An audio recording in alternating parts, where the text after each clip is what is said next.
Baik, kita masih di surat Yohanes yang ketiga pada pasal yang pertama dan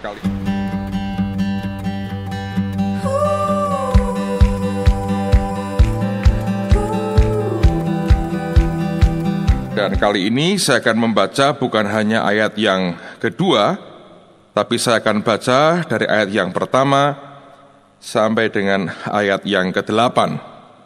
Dari penatua kepada Gayus yang kekasih yang kukasihi dalam kebenaran. Saudaraku yang kekasih, aku berdoa, semoga engkau baik-baik dan sehat-sehat saja dalam segala sesuatu, sama seperti jiwamu baik-baik saja.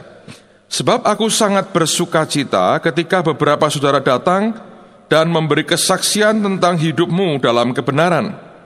Sebab memang engkau hidup dalam kebenaran. Bagiku tidak ada sukacita yang lebih besar daripada mendengar bahwa anak-anakku hidup dalam kebenaran. Saudara yang kekasih, engkau bertindak sebagai orang percaya, di mana engkau berbuat segala sesuatu untuk saudara-saudara, sekalipun mereka adalah orang-orang asing. Mereka telah memberi kesaksian di hadapan jemaat tentang kasih-Mu, baik benar perbuatanmu, jikalau engkau menolong mereka dalam perjalanan mereka, dengan suatu cara yang berkenan kepada Allah. Sebab karena namanya mereka telah berangkat dengan tidak menerima sesuatu pun dari orang-orang yang tidak mengenal Allah. Kita wajib menerima orang-orang yang demikian, supaya kita boleh mengambil bagian dalam pekerjaan mereka untuk kebenaran. Saudara sekalian, surat Yohanes yang ketiga ini sebetulnya juga merupakan surat ucapan terima kasih yang ditulis oleh Rasul Yohanes dan diberikan kepada seorang yang bernama Gayus. Jadi rupanya pada waktu itu ada beberapa hamba Tuhan, para pengajar, para penginjil yang berkeliling, mereka datang ke tempat di mana Gayus itu tinggal. Nah, Gayus melihat akan pelayanan para hamba Tuhan ini, dia dengan spontan, dengan apa yang dia ada, dia rupanya memberikan berkatnya atau dukungan materinya kepada para pelayan Tuhan ini. Nah, rupanya sedemikian dia memberkati mereka, sehingga ketika mereka kembali ke gereja asal mereka, mereka bersaksi bagaimana Tuhan memelihara mereka lewat hidup orang yang bernama Gayus. Rasul Yohanes rupanya mengenal orang ini secara pribadi. Dan ketika dia mendengar berita itu, dia sungguh bersukacita oleh karena apa yang dibuat oleh Gayus terhadap para pelayan Injil tersebut. Nah, sebetulnya apa yang menonjol dari hidup orang yang bernama Gayus? Ada beberapa hal yang saya ingin ajak kita mempelajari bagian per bagian secara singkat. Yang pertama dikatakan bahwa dia hidup dalam kebenaran. Nah, ini merupakan hal yang luar biasa. Tentu kita semua mengerti tidak ada gunanya kita berbuat banyak hal kalau di luar kebenaran. Ada banyak hal yang baik tapi belum tentu di dalam kebenaran. Kalau kita bisa hidup dalam kebenaran, itu merupakan sesuatu yang menggembirakan hati semua orang, khususnya hati Tuhan disenangkan. Kita hidup dalam zaman akhir di mana gereja berpacu melawan keburukan, melawan kedagingan, melawan keduniawian yang begitu mengerikan, sehingga makin lama rasanya kita makin sulit cari orang-orang yang benar-benar hidup dalam kebenaran. Nah, orang ini dikatakan dia hidup dalam kebenaran. Saya juga berdoa, kita semua hidup dalam kebenaran. Yang kedua, Gayus ini menolong utusan Injil, seperti yang tadi saya katakan, yang melewati daerahnya. Nah, apa yang kemudian dikatakan Yohanes dengan perbuatannya ini? Artinya dia menggunakan uang yang dia punya untuk ambil bagian di dalam pekerjaan pemberitaan Injil. Yang pertama dikatakan oleh Yohanes bahwa itu merupakan perbuatan yang baik. Dia berkata, baik itu perbuatanmu itu. Dan kalau kita sebagai anak Tuhan ingin melakukan yang baik, Gayus memberikan teladan. Dia gunakan uangnya untuk menolong pemberitaan Injil. Dia berikan, dia dukung para pemberita Injil dengan kekayaan yang ada padanya.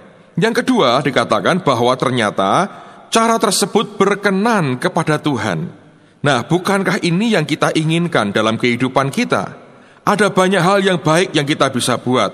Pertanyaannya adalah, apakah itu memperkenan hati Tuhan?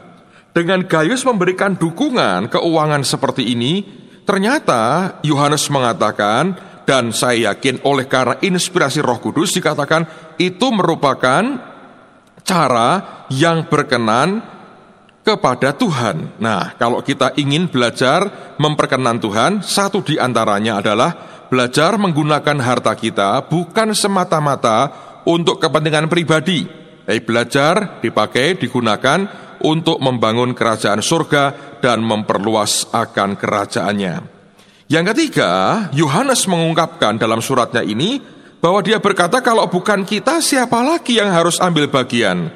Ya, dia berkata kalau orang yang belum dalam Tuhan, mereka tidak mungkin atau hampir dibilang tidak mungkin ambil bagian dalam pemberitaan Injil. Tapi perhatikan, bukankah kita ini orang yang sudah diselamatkan dan kita tidak mau egois? Berita baik yang sudah kita terima seharusnya lah juga disampaikan kepada yang lain. Nah, kalau kita melakukan bagian kita, saya percaya ini yang disebut sebagai cara yang berkenan kepada Tuhan, dan tentu saja kalau bukan kita, siapa lagi? Nah, saya baru kembali dari Pakistan beberapa waktu yang lalu. Saya diminta oleh hamba Tuhan, Anda mungkin pernah dengar, Ibu Marilyn Hickey, beliau membuat KKR besar di kota Lahore, Pakistan.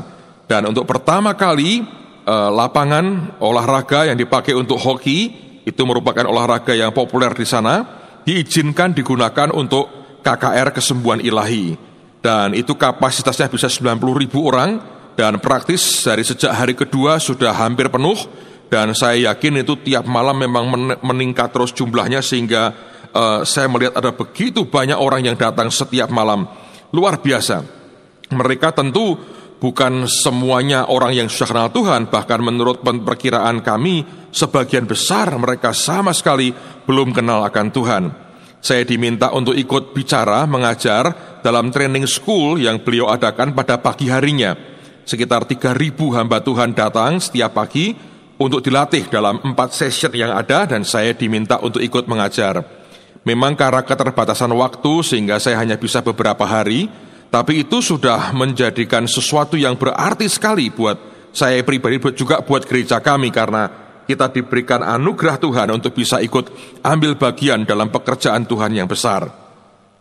Saya masih ingat satu hari saya tanya dengan beliau, saya bilang, kamu kira-kira habis uang berapa mengadakan crusade begini besar? Karena semua ya, kalau Anda mengerti, gereja di tempat itu memang masih lemah secara keuangan, apalagi masih sangat lemah, dan itu sangat terasa sekali karena saya diminta oleh beliau untuk mengajar soal keuangan dan kelimpahan, dan ternyata dari respon yang ada mereka menyatakan bahwa baru pertama kali ini mereka mendengar soal berita soal kelimpahan dan soal keuangan secara alkitabiah, dan apa yang saya sampaikan jadi berkat yang besar bagi mereka. Nah, gereja di Pakistan, itu belum sampai pada titik di mana mereka sadar dan mereka punya kesanggupan untuk ambil bagian dengan proyek besar. Sehingga waktu saya tanya, berapa yang kamu habiskan untuk seluruh programmu? Beliau berkata sekitar 250.000 US dollar. Itu berarti lebih dari 2 miliar rupiah dihabiskan untuk kebaktian KKR dan training selama 1 minggu di Lahore di Pakistan. Memang kalau kita melihat hasilnya, setiap hari sekian puluh ribu orang, dan itu begitu banyak orang yang tiap kali ditantang terima Tuhan mereka berdiri, dan begitu banyak orang yang mengalami kesembuhan ilahi. Saya melihat, menyaksikan begitu banyak yang ajaib, yang luar biasa yang terjadi selama beberapa hari di Lahore, dan nyata sekali kesembuhan ilahinya. Nah, saya melihat bahwa itu sebetulnya angka yang murah, karena 1 jiwa sangat mahal sekali dibandingkan dengan uang, jelas tidak bisa terbeli. Nah, siapa yang kemudian ambil bagian memberkati ini? Ternyata itu merupakan dukungan dari banyak saudara di berbagai belahan dunia. Jadi ada begitu banyak orang yang ambil bagian dalam ministry seperti yang dibuat oleh Marilyn Hickey, sehingga kita melihat suatu akibat yang sangat besar yang dihasilkan. Di samping saya, ada hamba Tuhan dari Jerman yang datang dari Amerika, dan ada juga seorang teman dari Jakarta yang juga ikut bicara. Saya melihat bahwa bagaimana anak-anak Tuhan bekerja sama mewujudkan sesuatu yang besar tanpa melihat negara lagi, tanpa dibatasin oleh apapun yang sifatnya geografis. Tapi kita mengerti, kami ini anak-anak Tuhan. Kita mesti bawa berita kabar baik ini. Luar biasa. Saudara bisa bayangkan tidak, itu anak-anak yang lumpuh berjalan, anak-anak yang dari sejak lahir bisu tuli mulai bisa mendengar dan mulai bisa bicara. Mereka yang sama sekali belum pernah dengar berita Injil, hari itu mereka berdiri terima Tuhan Yesus. Maka semua korban itu terasa kecil sekali. Tapi bagaimanapun, tanpa korban dari anak-anak Tuhan dari berbagai belahan dunia, tidak ada program seperti itu yang bisa diwujudkan dalam waktu yang cepat. Nah, saya mengatakan bahwa itu merupakan bukti nyata, kenyataan yang luar biasa, bahwa kalau bukan kita, siapa lagi? Sekali lagi, kalau hari ini engkau diberkati dan engkau rindu diberkati, mari belajar gunakan keuangan kita bukan sekedar untuk kepentingan kita sendiri. Biarkan kita belajar tidak egois, melihat akan kepentingan orang lain di sekitar kita yang sampai saat ini mereka sungguh-sungguh membutuhkan akan kabar baik, membutuhkan akan Injil Yesus Kristus. Sekali lagi, yang Gaius kerjakan, Yohanes berkata itu baik perbuatannya. Yang kedua, cara tersebut ternyata berkenan kepada Tuhan, dan bukankah itu yang kita mau? Yang ketiga, dia mengatakan kalau bukan kita, siapa lagi? Sebab tidak mungkin kita mengharapkan orang dunia ambil bagian dalam pemberitaan kabar baik kepada bangsa-bangsa lain. Nah, lalu yang keempat, beliau juga mengatakan, ya, Yohanes berkata bahwa dengan kita mengambil bagian dalam hal keuangan, maka sebetulnya kita ambil bagian dalam pekerjaan untuk kebenaran. Nah, ini yang luar biasa. Sebagian besar kita mungkin tidak bisa pergi ke berbagai tempat, ke berbagai belahan dunia yang lain. Anda mungkin tidak bisa punya kesempatan seperti yang saya punya dari Tuhan, oleh karena bagian dari tugas saya ke negara-negara lain, ke Pakistan, ke berbagai negara, dan tahun ini masih ada beberapa negara yang harus dikunjungi. Tapi bagaimanapun ketika kita ambil bagian secara keuangan, maka tanpa kita pergi ke berbagai negara itu, ternyata kita sudah ambil bagian dalam pekerjaan untuk kebenaran. Dan saya percaya bahwa anugerah yang sama, nanti upah yang sama yang diterima oleh mereka yang pergi, akan juga dilimpahkan kepada kita yang tidak pergi, tapi kita ambil bagian dalam hal keuangannya. Nah, sebagai dasar, mari kita lihat lebih jauh di Matius pasal 10. Silahkan Anda ikuti dengan Alkitab saudara. Di Injil Matius pasal 10, kalau Anda perhatikan, mulai ayat yang kelima itu diceritakan bagaimana Yesus mengutus ke-12 rasul atau muridnya. Nah, dalam bagian dari pengutusan itu, Tuhan berkata begini di ayat yang ke-40 sampai dengan ayat yang ke-42. Dikatakan, barang siapa menyambut kamu, ia menyambut aku. Dan barang siapa menyambut aku, ia menyambut dia yang mengutus aku. Perhatikan ini. Barang siapa menyambut seorang nabi sebagai nabi, ia akan menerima upah nabi. Dan barang siapa menyambut seorang benar sebagai orang benar, ia akan menerima upah orang benar. Dan barang siapa memberi air secangkir saja pun kepada salah seorang dari yang kecil ini, karena ia muridku, aku berkata kepadamu, sesungguhnya ia tidak akan kehilangan upahnya daripadanya. Lihat, sekecil apapun kontribusi kita, bagian yang kita lakukan untuk ambil bagian di dalam pekerjaan Tuhan, ternyata upah kita, Tuhan berkata, tidak akan hilang. Karena itulah saya berkata, mari kita terima nabi sebagai nabi dan orang benar sebagai orang benar. Kalau kita semua ambil bagian dalam pekabaran Injil, memberitakan kabar baik kepada bangsa lain, dengan keuangan kita, dengan apapun yang ada pada kita, maka sebetulnya Tuhan berkata, kita tidak akan kehilangan upah itu daripada kehidupan kita. Nah, sekali lagi ada banyak orang yang tidak bisa ikut bepergian, tidak bisa memberitakan Injil ke berbagai negara lain atau kepada suku-suku yang terpencil dan terhilang, tapi engkau dan saya bisa ambil bagian dengan cara apa? Seperti yang dibuat oleh Gaius. Dia ambil bagian secara keuangan untuk memberkati akan pekerjaan Tuhan tersebut. Nah, mari kita lihat lebih jauh lagi. Dalam surat Filipi ada hal yang mirip sama terjadi di sini. Mestinya kita belajar bahwa jemaat Filipi merupakan jemaat yang sangat-sangat mengerti bahwa dukungan keuangan mereka itu sangat penting. Paulus rupanya merasakan itu secara kuat dalam kehidupannya. Nah, lihat bahwa ketika dia tuliskan di Filipi pasal yang keempat, kalau Anda lihat pada ayat yang ke-10 itu judul di atasnya, terima kasih atas pemberian jemaat. Nah, saya akan bacakan bagaimana Paulus itu menyatakan terima kasihnya kepada jemaat di Filipi. Lihat mulai ayat yang ke-10 saya bacakan. Aku sangat bersukacita dalam Tuhan bahwa akhirnya pikiranmu dan perasaanmu bertumbuh kembali untuk aku. Memang selalu ada perhatianmu, tetapi tidak ada kesempatan bagimu. Memang ini jemaat yang luar biasa, dukungannya luar biasa. Kukatakan ini bukanlah karena kekurangan, sebab aku telah belajar mencukupkan diri dalam segala keadaan. Aku tahu apa itu kekurangan dan aku tahu apa itu kelimpahan. Dalam segala hal dan dalam segala perkara, tidak ada sesuatu yang merupakan rahasia bagiku, baik dalam hal kenyang maupun dalam hal kelaparan, baik dalam hal kelimpahan maupun dalam hal kekurangan. Segala perkara dapat kutanggung di dalam Dia yang memberi kekuatan kepadaku. Bahasa Inggrisnya bagus, dikatakan, aku sanggup mengerjakan segala perkara bersama Kristus yang menguatkan aku. Ayat 14. Namun baik juga perbuatanmu, bahwa kamu telah mengambil bagian dalam kesusahanku. Nah, maksudnya apa? Ketika dikatakan bahwa itu perbuatan yang baik, telah mengambil bagian dalam kesusahannya. Lihat, Paulus mau berkata, aku tidak minta uang, aku tidak ngemis uang kepadamu, aku tidak mengharapkan uang daripadamu.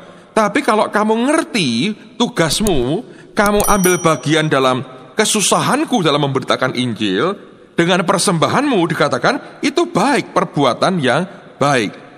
15. Kamu sendiri tahu juga, hai orang-orang Filipi, pada waktu aku baru mulai mengabarkan Injil, ketika aku berangkat dari Makedonia, perhatikan, tidak ada satu jemaat pun yang mengadakan perhitungan hutang dan piutang dengan aku selain daripada kamu. Nah, sebetulnya bukan hutang dan piutang, tapi giving and receiving, memberi dan menerima.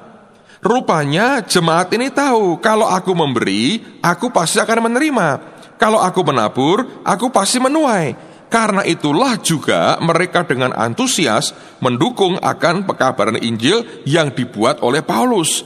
Hanya sayangnya tidak semua jemaat yang Paulus rintis punya sikap hati seperti yang dimiliki oleh orang-orang atau jemaat di Filipi. Sehingga dia berkata bahwa hanya orang-orang di Filipi saja yang mengadakan perhitungan giving and receiving dengan Paulus. Ayat 16. Karena di Tesalonika pun kamu telah 1-2 kali mengirimkan bantuan kepadaku. 17. Tetapi yang kuutamakan bukanlah pemberian itu, melainkan buahnya yang makin memperbesar keuntunganmu. Jadi kalau kita ambil bagian dalam pekerjaan Tuhan, kita memberi itu bukan soal memberi sebetulnya, tapi soal kita kelak menghasilkan buah yang dikatakan makin memperbesar keuntunganmu. Kalau orang belajar mengasihi Tuhan dengan hartanya, itu bukan soal kehilangan harta sebetulnya, tapi soal cara untuk ditambahi dengan keuntungan dan berkat Tuhan. Karena itu, orang Filipi tahu soal giving and receiving, memberi dan menerima. Dan dikatakan oleh Paulus sekali lagi, tetapi yang kuutamakan bukanlah pemberian itu, melainkan buahnya yang makin memperbesar keuntunganmu. Kini aku telah menerima semua yang perlu daripadamu, malahan lebih daripada itu. Aku telah berkelimpahan, karena aku telah menerima kirimanmu dari Epafroditus. Jadi rupanya yang mereka kirimkan bukan jumlah kecil, Jumlah yang begitu besar, jumlah yang begitu banyak, sehingga Paulus berkata, malah berkelimpahan. Luar biasa ini. Dan dikirimkan lewat Epafroditus. Dikatakan seperti apa persembahan itu? Suatu persembahan yang harum, suatu korban yang disukai dan yang berkenan kepada Allah. Semua orang yang memberi dengan kemurahan hatinya, bukan dengan kekikirannya, jelas persembahannya itu harum, disukai, dan yang paling penting berkenan kepada Allah. Dan dikatakan ini kemudian rewardnya, dikatakan Allahku akan memenuhi segala keperluanmu menurut kekayaan dan kemuliaannya dalam Kristus Yesus. Dimuliakanlah Allah dan Bapa kita selama-lamanya. Amin. Nah, kalau Anda baca di sini jelas bicara akan hal yang sama. Baik Paulus maupun Yohanes mengungkapkan akan hal yang sama. Mari kita lakukan bagian kita. Ambil bagian dalam pemberitaan Injil supaya makin banyak orang diberkati hidupnya. Mari ambil bagian dengan keuangan kita untuk ambil bagian perluasan pekerjaan Tuhan. Jangan hanya untuk kepentingan kita sendiri. Belajar untuk menabur, engkau menuai. Belajar seperti orang Filipi, giving and receiving, memberi dan menerima, maka anugerah Tuhan akan diberikan dengan luar biasa. Nah, ingat doa Paulus, Allah yang kita sembah akan memenuhi semua kebutuhan kita, melimpahinya dengan semua yang baik. Dan itu merupakan kerinduan hati Tuhan, melihat adanya bendahara-bendahara kerajaan surga yang tahu ketika berkat datang bukan untuk dirinya, tapi juga untuk perluasan pekabaran Injil Yesus Kristus. Tuhan memberkati kita.